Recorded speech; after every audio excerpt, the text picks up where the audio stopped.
السلام علیکم ورحمۃ اللہ وبرکاتہ۔ دوستو کیسے ہو آپ؟ امید کرتا ہوں آپ سبھی ٹھیک ہوں گے۔ آج میں بتاؤں گا آپ کو اس ویڈیو میں کہ حضرت عیسیٰ علیہ السلام مردوں کو کیسے زندہ کیا کرتے تھے۔ ایک روایت میں ہے کہ آپ نے 4 مردوں کو زندہ فرمایا۔ عازر، یہ حضرت عیسیٰ علیہ السلام کے ایک مخلص دوست تھے۔ جب ان کا انتقال ہونے لگا تو ان کی بہن نے آپ کے پاس کاست بھیجا کہ آپ کا دوست مر رہا ہے۔ اس وقت آپ اپنے دوست سے 3 دن کی دوری کی مسافت پر تھے۔ عازر کے انتقال و دفن کے بعد حضرت عیسیٰ علیہ السلام وہاں پہنچے اور عازر کی قبر کے پاس تشریف لے گئے اور عازر کو پکارا تو وہ زندہ ہو کر اپنی قبر سے باہر نکل آئے اور برسوں زندہ رہے اور صاحب اولاد بھی ہوئے۔ بڑھیا کا بیٹا یہ مر گیا تھا اور لوگ اس کا جنازہ اٹھا کر اس کو دفن کرنے کے لیے جا رہے تھے۔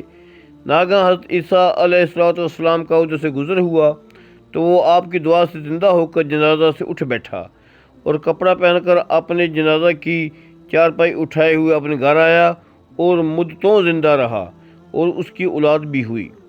عاشر کی بیٹی ایک چنگی وصول کرنے والے کی لڑکی مر گئی تھی۔ اس کی موت کے 1 دن بعد حضرت عیسیٰ علیہ السلام کی دعا سے زندہ ہو گئی اور بہت دنوں تک زندہ رہی اور اس کے کئی بچے بھی پیدا ہوئے۔ حضرت سام بن نوح، اوپر کے تینوں مردوں کو آپ نے زندہ فرمایا۔ تو بنی اسرائیل کے شریروں نے کہا کہ یہ تینوں حقیقت میں مرے ہوئے نہیں تھے بلکہ ان تینوں پر سکتہ طاری تھا، اس لیے وہ ہوش میں آ گئے، لہذا آپ کسی پرانے مردہ کو زندہ کر کے ہمیں دکھائیے۔ تو آپ نے فرمایا کہ حضرت سام بن نوح علیہ السلام کی وفات پائے ہوئے 4000 برس کا زمانہ گزر گیا۔ تم لوگ مجھے ان کی قبر پر لے چلو، میں ان کو خدا کے حکم سے زندہ کر دیتا ہوں۔ تو آپ نے ان کی قبر کے پاس جا کر اسم اعظم پڑھا تو فوراً حضرت سام بن نوح علیہ السلام قبر سے زندہ ہو کر آئے اور گھبرائے ہوئے پوچھا کہ قیامت قائم ہو گئی ہے۔